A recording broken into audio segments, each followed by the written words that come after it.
Laurence Olivier.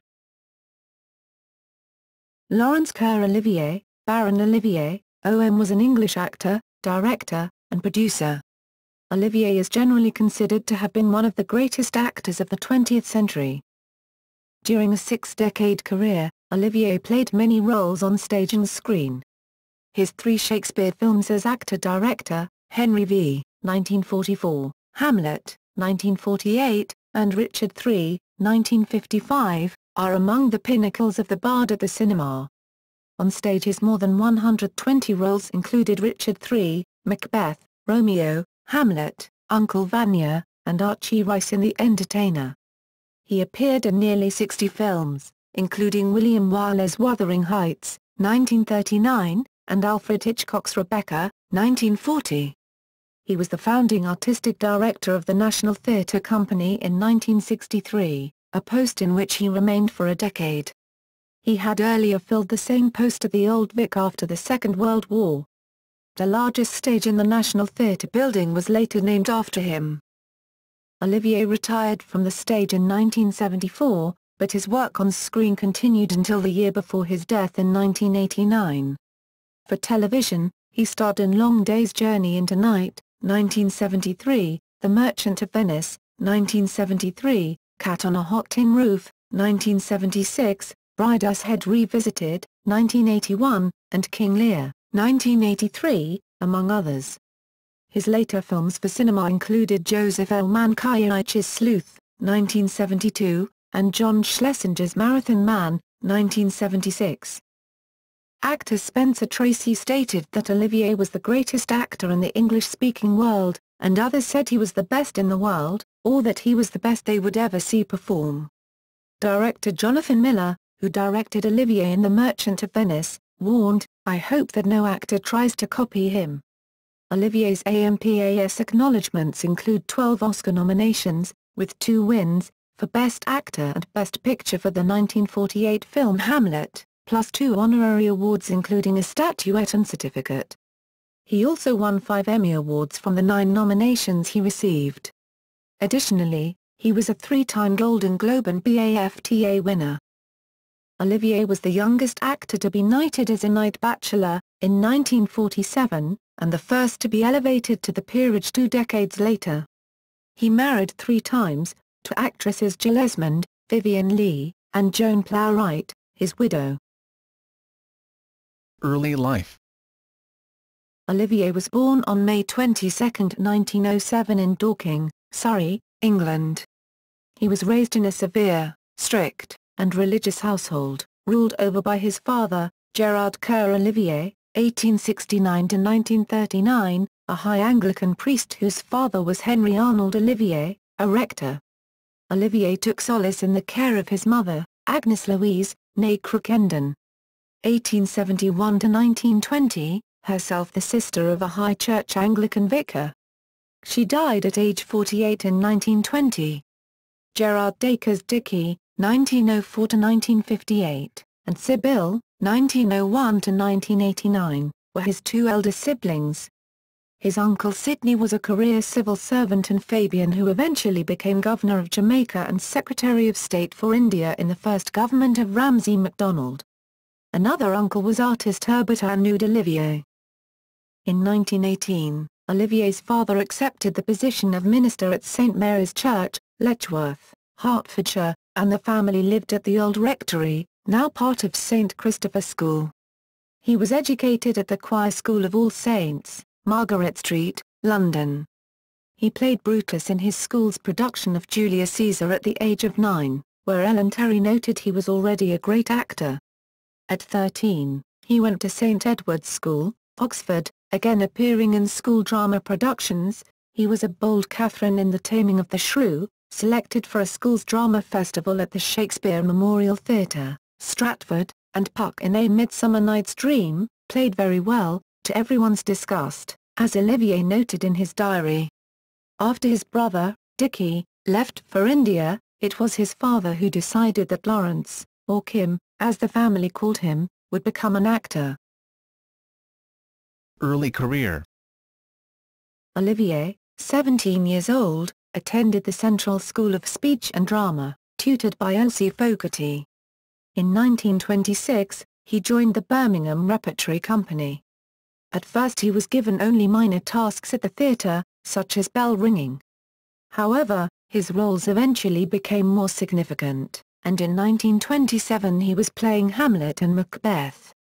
In 1928, he was cast to play Captain Stanhope in the Apollo Theatre's first production of Journey's End, a play which would expand his career.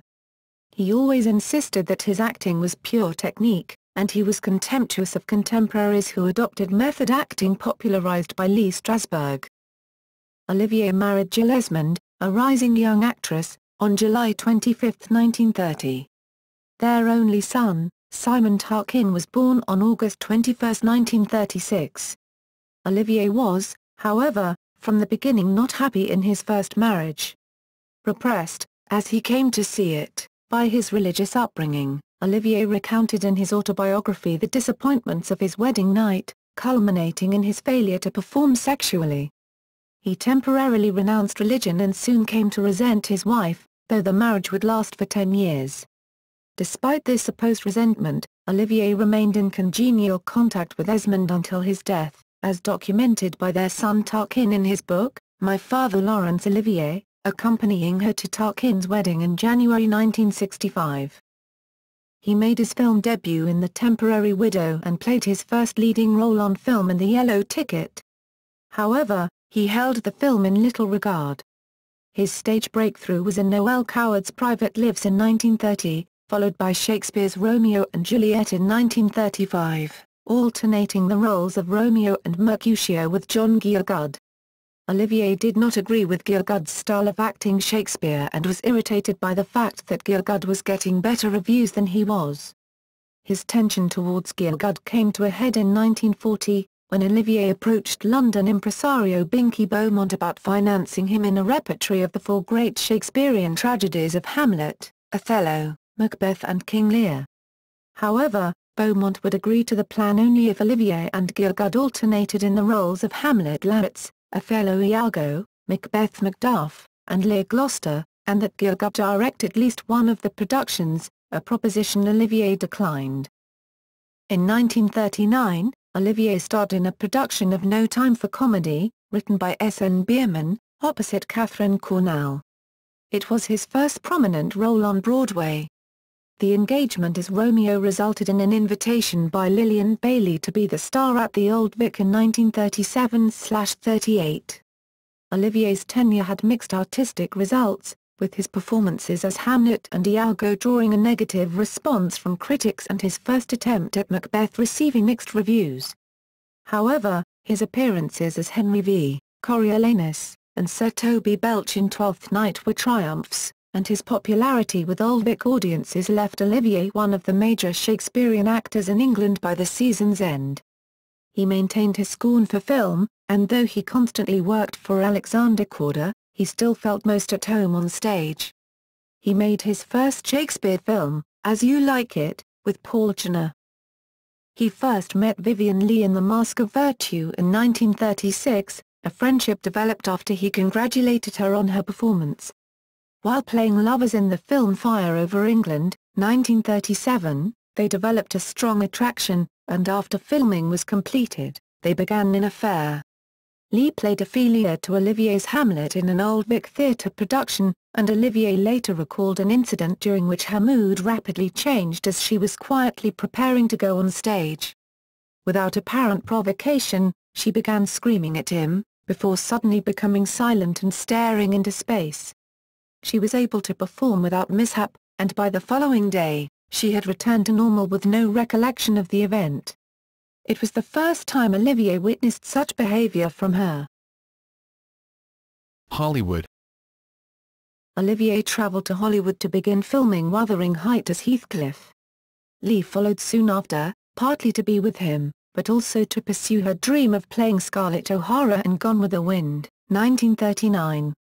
Olivier found the filming of Wuthering Heights to be difficult, but it proved to be a turning point for him, both in his success in the United States, which had eluded him until then, and also in his attitude to film, which he had regarded as an inferior medium to theatre. The film's producer, Samuel Goldwyn, was highly dissatisfied with Olivier's overstated performance after several weeks of filming and threatened to dismiss him. Olivier had grown to regard the film's female lead, Merle Oberon, as an amateur. However, when he stated his opinion to Goldwyn, he was reminded that Oberon was the star of the film and a well-known name in American cinema. Olivier was told that he was dispensable and would be required to be more tolerant of Oberon. The film was a great success and Olivier was praised for his performance, with a nomination for an Academy Award for Best Actor. Lee won the Academy Award for Best Actress for Gone with the Wind, and the couple suddenly found themselves major celebrities throughout the world. They wanted to marry, but at first both Lee's husband and Olivier's wife at the time, Jill Esmond, refused to divorce them. Finally divorced, they were married in a simple ceremony on August 31, 1940, at the San Isidro Ranch in Santa Barbara, with only Katharine Hepburn and Garson Kanin as witnesses. Olivier's American film career flourished with highly regarded performances in Rebecca and Pride and Prejudice, both 1940. Olivier and Lee starred in a theater production of Romeo and Juliet in New York City. It was an extravagant production, but a commercial failure. Brooks Atkinson for the New York Times wrote, "Although Miss Lee and Mr. Olivier are handsome young people, they hardly act their parts at all." The couple had invested almost their entire savings in the project, and its failure was a financial disaster for them. The couple appeared together in That Hamilton Woman, also known as Lady Hamilton, 1941, for Alexander Korda, during his American exile, with Olivier as Horatio Nelson and Lee as Emma Hamilton. Shot between mid-September and mid-October 1940, the film was intended as propaganda to end American neutrality.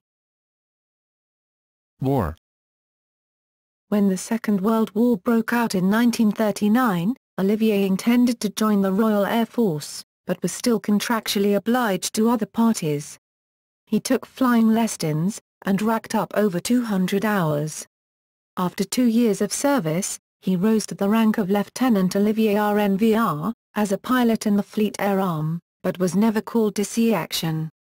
Director Michael Powell wanted Olivier to play the lead in The Life and Death of Colonel Blimp, 1943, but Churchill objected to the movie and the Fleet Air Arm refused to release Olivier. In 1944, tuberculosis was diagnosed in Lee's left lung, necessitating her spending several weeks in hospital. In the spring, she was filming Caesar and Cleopatra, 1945, when she discovered she was pregnant, but suffered a miscarriage. She fell into a deep depression which reached its nadir when she turned on Olivier, verbally and physically attacking him until she fell to the floor sobbing. This was the one of many major breakdowns related to manic depression, or bipolar mood disorder. Olivier came to recognize the symptoms of an impending episode, several days of hyperactivity followed by a period of depression and an explosive breakdown, after which Lee would have no memory of the event, but would be acutely embarrassed and remorseful. In 1944, Olivier and fellow actor Ralph Richardson were released from their naval commitments to form a new Old Vic theatre company at the New Theatre, later the Albury, now the Noel Coward Theatre, with a nightly repertory of 3 plays, initially Henrik Ibsen's Peer Gynt, Bernard Shaw's Arms and the Man and Shakespeare's Richard III, rehearsed over 10 weeks to the accompaniment of German Viii doodlebugs. "Far and away the greatest actor we have," Noel Coward wrote in his diary after seeing Olivier perform the lead in Richard III. The enterprise, with John Burrell as manager, eventually extended to 5 acclaimed seasons ending in 1949, after a prestigious 1948 tour of Australia and New Zealand. The second New Theatre season opened with Olivier playing both Harry Hotspur and Justice Shallow to Richardson's Falstaff in Henry IV, Parts 1 and 2. In what is now seen as a high point of English classical theatre. The magic continued with one of Olivier's most famous endeavours, the double bill of Sophocles' Oedipus and Sheridan's The Critic, with Olivier's transition from Greek tragedy to high comedy in a single evening becoming a thing of legend. He followed this triumph with one of his favourite roles, Astrov in Uncle Vanya. Kenneth Donan was to write, in He Who Plays the King, 1950, the Old Vic was now at its height. The watershed had been reached and one of those rare moments in the theatre had arrived when drama paused, took stock of all that it had learned since serving, and then produced a monument in celebration. It is surprising when one considers it, that English acting should have reached up and seized a laurel crown in the middle of a war. In 1944, Olivier filmed Henry V, which, in view of the patriotic nature of the story of the English victory, was viewed as a psychological contribution to the British war effort. In 1945, Olivier and Richardson were made honorary lieutenants with the NSA, and engaged in a 6-week tour of Europe for the Army, performing Arms and the Man, Peer Gynt and Richard III for the troops, followed by a visit to the Comédie Française in Paris, the first time a foreign company had been invited to play on its famous stage. When Olivier returned to London, the populace noticed a change in him. Olivier's only explanation was, "Maybe it's just that I've got older." A 2007 biography of Olivier, Lord Larry, The Secret Life of Laurence Olivier, by Michael Munn, claims that Olivier was recruited to be an undercover agent within the United States for the British government, by film producer and MI5 operative Alexander Korda on the instructions of Winston Churchill. Munn's main source was Hollywood producer Jesse Lasky, who believed that Larry was drumming up support, and doing it with the British government's sanction. According to an article in the Daily Telegraph, actor David Niven, a good friend of Olivier, is said to have told Munn, what was dangerous for his country was that, Olivier, could have been accused of being an agent. So this was a danger for Larry because he could have been arrested.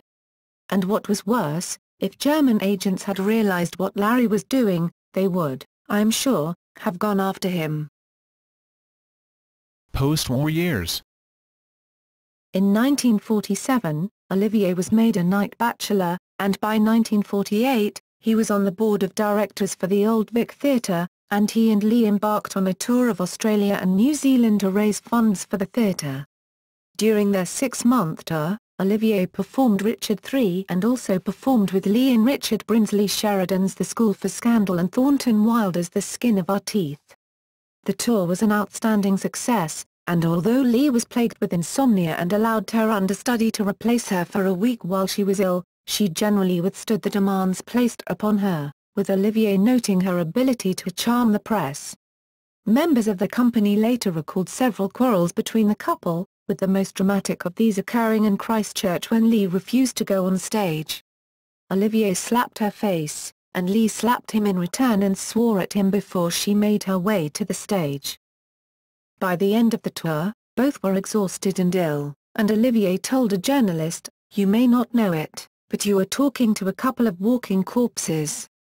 Later he would comment that he lost Vivian in Australia. This may be a reference to Lee's affair with Australian actor Peter Finch, whom Olivier met during the tour and invited to come to England. Once Finch made the move, Olivier became his mentor and put him under a long-term contract. Finch began an affair with Lee in 1948, which continued on and off for several years, ultimately falling apart due to her deteriorating mental condition. The success of the Australian tour encouraged the Oliviers to make their first West End appearance together, performing the same works with one addition, Antigone, included at Lee's insistence because she wished to play a role in a tragedy. Lee next sought the role of Blanche Dubois in the West End stage production of Tennessee Williams's A Streetcar Named Desire, and was cast after Williams, and the play's producer, Irene Meyer-Selznick, saw her in The School for Scandal and Antigone, and Olivier was contracted to direct. Lee would go on to star as Blanche in the 1951 film version of A Streetcar Named Desire, which was directed by Elia Kazan. Olivier accepted a starring role in Carrie, director William Wyler's adaptation of Theodore Dreiser's novel Sister Carrie, to accompany her to Hollywood and look after her as her mental health was already fragile. During the filming of Streetcar, Kazan had to wean her away from the interpretation she had developed in London under Olivier's direction. In 1951, as their contribution to the Festival of Britain celebrations, Lee and Olivier performed 2 plays about Cleopatra, Shakespeare's Antony and Cleopatra and Shaw's Caesar and Cleopatra, alternating the play each night and winning good reviews. They took the productions to New York, where they performed a season at the Ziegfeld Theatre into 1952.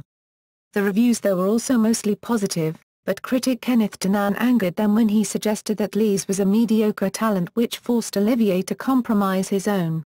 Tynan's diatribe almost precipitated another collapse. Lee, terrified of failure and intent on achieving greatness, dwelt on his comments, while ignoring the positive reviews of other critics. She was performing on Broadway when she received news that she had won her second Academy Award for Best Actress for her performance in A Streetcar Named Desire. In January 1953, Lee traveled to Ceylon to film Elephant Walk with Peter Finch. Shortly after filming commenced, she suffered a breakdown, and Paramount Pictures replaced her with Elizabeth Taylor. Olivier returned her to their home in England, where, between periods of incoherence, Lee told him that she was in love with Finch, and had been having an affair with him. She gradually recovered over a period of several months. As a result of this episode, many of the Olivier's friends learned of her problems. David Niven said she had been quite mad, and in his diary, Noel Coward expressed the view that things had been bad and getting worse since 1948 or thereabouts. Shakespeare Trilogy. After gaining widespread popularity in the film medium, Olivier was approached by several investors, namely Filippo del Giudice, Alexander Korda and J. Arthur Rank, to create several Shakespearean films, based on stage productions of each respective play. Olivier tried his hand at directing, and as a result, created three critically successful films, Henry V, Hamlet, and Richard III. Henry V. During the Second World War, Olivier made his directorial debut with a film of Shakespeare's Henry V. At first, he did not believe he was up to the task, instead trying to offer it to William Wyler and Carol Reed, who both thought Olivier would be better at the task. The film's battle scenes were shot in Ireland. Because it was a neutral country, there was no risk of aeroplanes appearing in shot, with the Irish planes serving as the fields of Agincourt and the Irish Army providing extras for the battle scenes. During the shooting of one of the battle scenes, a horse collided with a camera with Olivier behind it. Olivier had had his eye to the viewfinder. And, when the horse crashed into his position, the camera smashed into him, cutting his lip and leaving a scar that would be visible in later roles. The film received Oscar nominations for Best Picture and Best Actor, but the Academy, in Olivier's opinion, did not feel comfortable in giving out all of their major awards to a foreigner, so they gave him a special honorary award. Olivier disregarded the award as a fob-off. Hamlet. Olivier followed up on his success with an adaptation of Hamlet. He had played this role more often than he had Henry, and was more familiar with a melancholy Dane. However, Olivier was not particularly comfortable with the introverted role of Hamlet, as opposed to the extroverts whom he was famous for portraying. The running time of Hamlet, 1948, was not allowed to exceed 153 minutes, and as a result Olivier cut almost half of Shakespeare's text, excising Rosencrantz and Guildenstern completely. The film became a critical and commercial success in Britain and abroad, winning Olivier Best Picture and Best Actor at the 1948 Academy Awards. It was the first British film to win Best Picture, and Olivier's only Best Actor win. Olivier also became the first person to direct himself in an Oscar-winning performance. Richard III. Olivier's third Shakespeare project as film director and star was Richard III. Alexander Korda initially approached Olivier to reprise on film the role he had played to acclaim at the Old Vic in the 1940s. During the filming of the battle scenes in Spain, one of the archers accidentally shot Olivier in the ankle, causing him to limp. Fortunately, the limp was required for the part, and Olivier had already been limping in the parts of the film already shot. Olivier would be nominated for a Best Actor Academy Award for the fifth time. Korda sold the rights to American television network NBC, and the film became the first to be aired on television and released in theaters simultaneously. Last Years with Vivien Leigh. Leigh recovered sufficiently to play the Sleeping Prince with Olivier in 1953, and in 1955 they performed a season at Stratford-upon-Avon in Shakespeare's Twelfth Night, Macbeth and Titus Andronicus. He played to capacity houses and attracted generally good reviews, Lee's health seemingly stable. Noel Coward was enjoying success with the play South Sea Bubble, premiered in its final form during April 1956, with Lee in the lead role, but she became pregnant and withdrew from the production. Several weeks later, she miscarried and entered a period of depression which lasted for months. She joined Olivier for a European tour with Titus Andronicus, but the tour was marred by Lee's frequent outbursts against Olivier and other members of the company. After their return to London, her former husband Lee Holman, who continued to exert a strong influence over her, stayed with the Oliviers and helped calm her. Meanwhile, Olivier had failed to find financial backers for his much-cherished Macbeth film project, again with himself and Lee in the lead roles. During the 1950s, Olivier had affairs with other actresses, including Claire Bloom, who was his co-star in Richard III. In 1958, considering her marriage to be over, Lee began a relationship with actor Jack Merivale, who knew of her medical condition and assured Olivier that he would care for her. She achieved a success in 1959 with the Noel Coward comedy Look After Lulu, with the Times critic describing her as beautiful, delectably cool and matter-of-fact. She is mistress of every situation. In his autobiography he discussed the years of problems they had experienced because of Lee's illness, writing, "Throughout her possession by that uncannily evil monster, manic depression, with its deadly ever-tightening spirals, she retained her own individual canniness, an ability to disguise her true mental condition from almost all except me, for whom she could hardly be expected to take the trouble." After the Second World War, Olivier made only sporadic film appearances. In 1957, he directed and acted in The Prince and the Showgirl with the female lead being taken by Marilyn Monroe. During the production of the film, Olivier, Lee, Monroe and her husband, American playwright Arthur Miller, went to see the English stage company production of John Osborne's Look Back in Anger at the Royal Court. Olivier disliked the play, but an enthusiastic Miller was able to talk him round to the extent that Olivier effectively commissioned Osborne to write a play for him. The result was The Entertainer, which opened at the Royal Court on April 10, 1957. It centers on a washed-up stage comedian called Archie Rice. As Olivier later stated, "I am Archie Rice. I am not Hamlet." During rehearsals of The Entertainer, Olivier met Joan Plowright, who took over the role of Jean Rice from Dorothy Tootin when Tony Richardson's Royal Court production transferred to the Palace Theatre in September 1957. Later, in 1960, Tony Richardson also directed the screen version with Olivier and Plowright repeating their stage roles. Olivier received his 5th Academy Award nomination for Best Actor for The Entertainer. In December 1960 Lee and Olivier divorced, enabling Olivier to marry Joan Plowright on March 17, 1961. National Theatre. Olivier was one of the founders, and the inaugural director, of the National Theatre Company, while it was based at the Old Vic.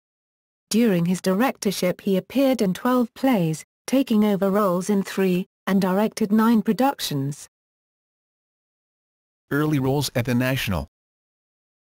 The opening production was Hamlet in October 1963, which he directed. He soon enjoyed personal successes for his performances in Othello, 1964. His own most fondly remembered early National Theatre performances at the Old Vic were as Astrov in his own production of Chekhov's Uncle Vanya, seen first in 1962 at the Chichester Festival Theatre, of which he was the founding director, and as Captain Brazen in William Gaskell's December 1963 staging of George Farquhar's The Recruiting Officer. For his performance in the lead role of Othello, Olivier underwent a transformation, requiring extensive study and heavy weightlifting, to get the physique needed to play the Moor of Venice for John Dexter's production. The production was well received by most of the critics. Franco Zeffirelli said of Olivier's acting, "It's an anthology of everything that has been discovered about acting in the past 3 centuries. Even so, it has not gone without criticism." Director Jonathan Miller has called it a condescending view of an Afro-Caribbean person. John Dexter's 1964 stage production of the play was filmed in 1965, securing Olivier his 6th Oscar nomination for Best Actor. Later roles at the National. Three Sisters by Anton Chekhov was directed by Olivier himself in a 1967 National Theatre production. It was, in Olivier's opinion, his best work as director. It formed the basis of Olivier's final film as a film director when adapted as a film version, which was co-directed by John Sickle and released in 1970. Strindberg's The Dance of Death, 1967, film 1969, Shylock in Jonathan Miller's 1970 revival of The Merchant of Venice, and his portrayal of James Tyrone in O'Neill's Long Day's Journey into Night, 1971, in a production by Michael Blakemore, were other successes from this period. These last two were later videotaped for television, and telecast both in England and in the United States.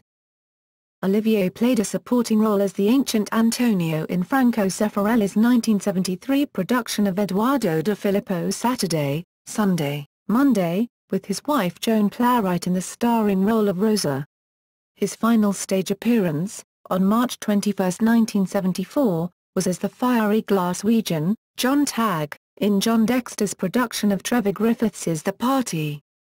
The only appearance he made on the stage of the new Olivier Theatre was at the royal opening of the new National Theatre building on October 25, 1976.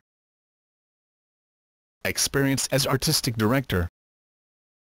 As literary manager, Olivier had chosen Kenneth Tynan, the most prominent theatre critic of the time, but his backing of Tynan's proposal to stage Rolf Hochhuth's Soldiers did not prevent the vetoing of the intended production by the National's board. Olivier himself, a great admirer of Winston Churchill, who essentially is accused of assassinating Polish Prime Minister General Ladisław Sikorski by Hochhuth, did not particularly like the play or its depiction of Churchill, whom Tynan wanted him to play. There was a potential problem with the Lord Chamberlain, who might not have licensed the play due to its controversy. The chairman of the National's board, Lord Chandos, a member of Churchill's wartime cabinet, damned the play as grotesque and grievous libel. The stymieing of the production was a watershed event at the National, leading to the eventual ouster of Tynan. When the board subsequently vetoed a proposed production of Guys and Dolls, a cherished project of Olivier, who longed to play Nathan Detroit, after a postponement due to his poor health, it was apparent that he was on shaky ground. He tried to interest Richard Burton and Albert Finney in replacing him. Neither was interested. Burton, commenting in his diaries, balked at the proposition for many reasons, but mentioned the mistreatment of Olivier by the board. If the great Olivier, the first actor to be made appear, a man who had given up a fortune in earnings in the West End and in films to nurture the National, could be frustrated when it came to putting on controversial and even non-controversial projects by bureaucrats, what chance did Burton have? Olivier never was able to choose his successor.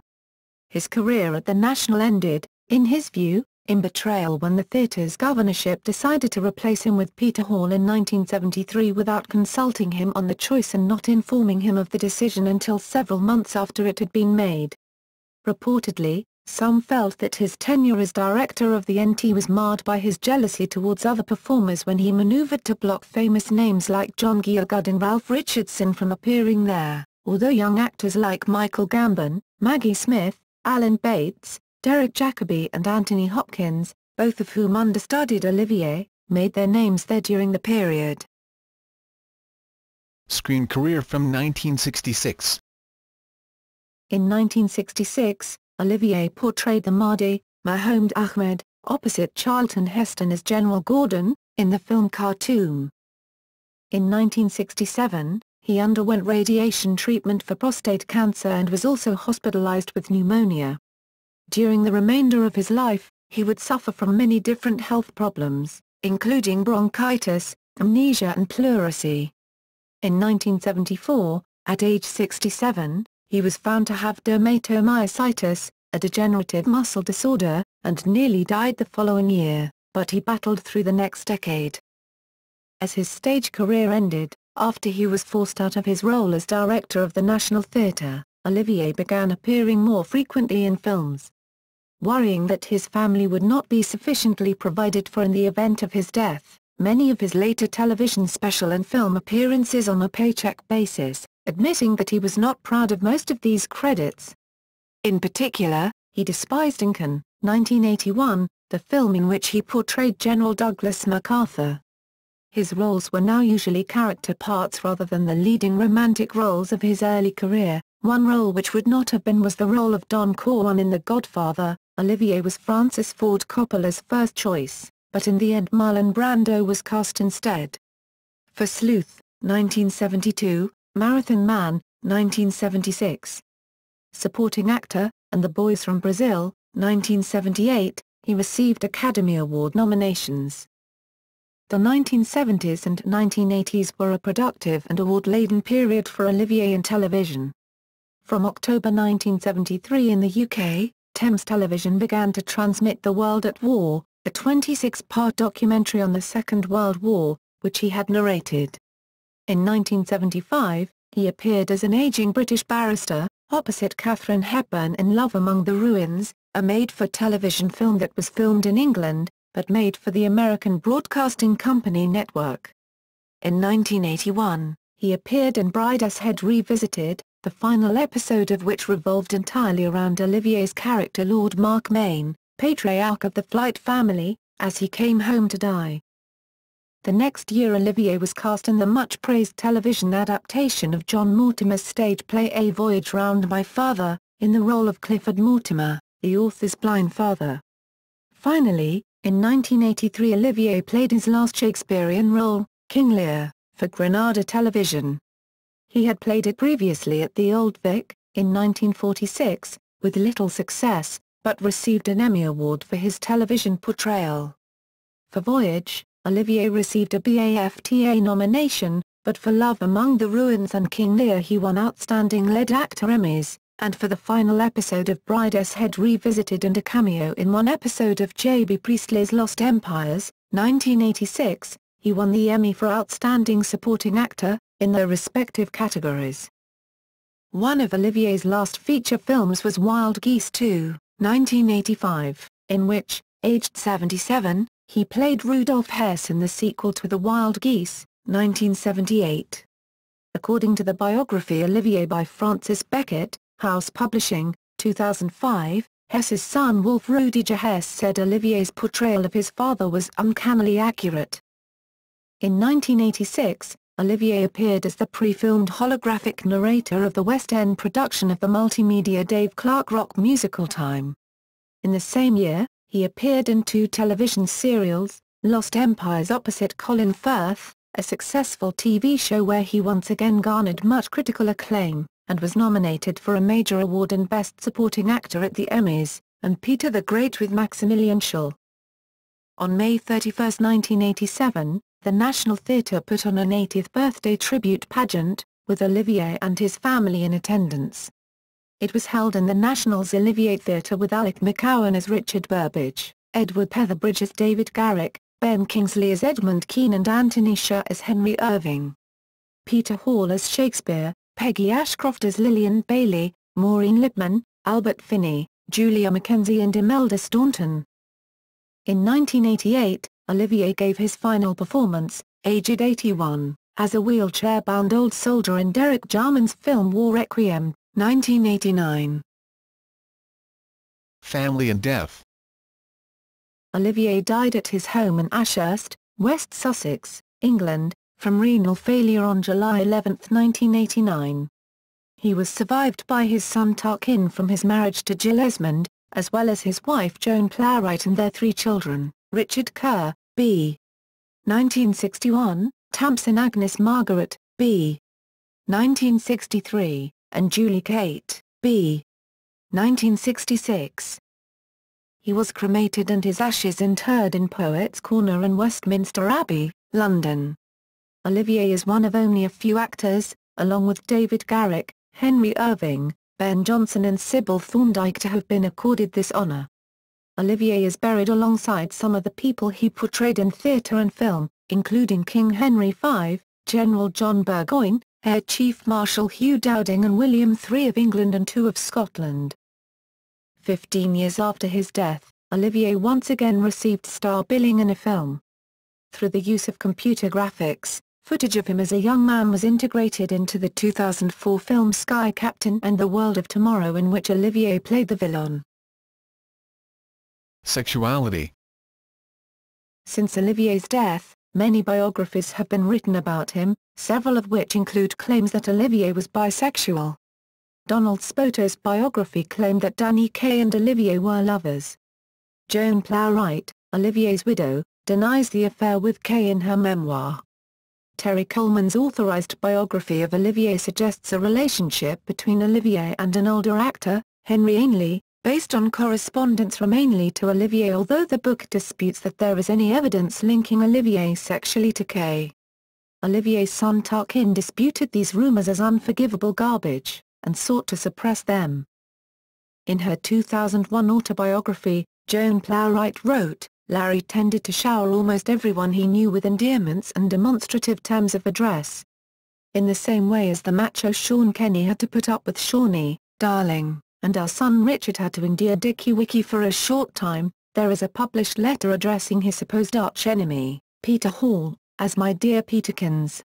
And Larry could say, "I adored Danny Kaye," in exactly the same way as he said, "I adored old Ralphie," without anyone suspecting Ralph Richardson of harboring carnal desires for his own sex.